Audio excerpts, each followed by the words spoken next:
आनंदजी, भीमसेनजींसारखे गुरु तुम्हाला मिळाले पुढच्या टप्प्यामध्ये आणि त्यातून मग अभंगांची ती गोडी ही निर्माण होत गेली किंवा त्या अगोदरही ते होतं, पण भीमसेनजींबरोबर बसणं, त्यांच्याकडून ते ऐकणं आणि ते आपण व्यक्त करणं, त्यावेळेचा अनुभव कसा होता?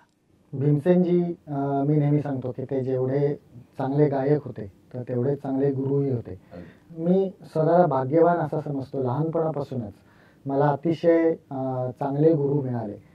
सुरुवातीला चंद्रशेखर देशपांडे, मग पंडित यशवंतबुवा मराठे गुरुजींच्याकडे मी शास्त्रीय संगीताचे धडे, सुरुवातीचं फाउंडेशन ते धडे गिरवले.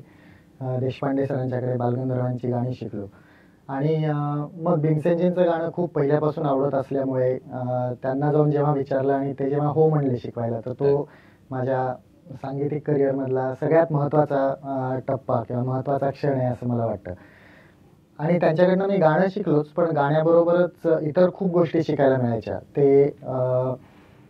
ते लोकांची ज्या पद्धतीने वागायचे किंवा त्यांची संगीतावरची जी निष्ठा होती, गुरुवरची निष्ठा होती, तर ते असे खूप विशद करून स्वतःबद्दल बोलायचे नाहीत, पण त्यांच्या वागण्यातून ते आम्हाला खूप काही शिकता यायचं.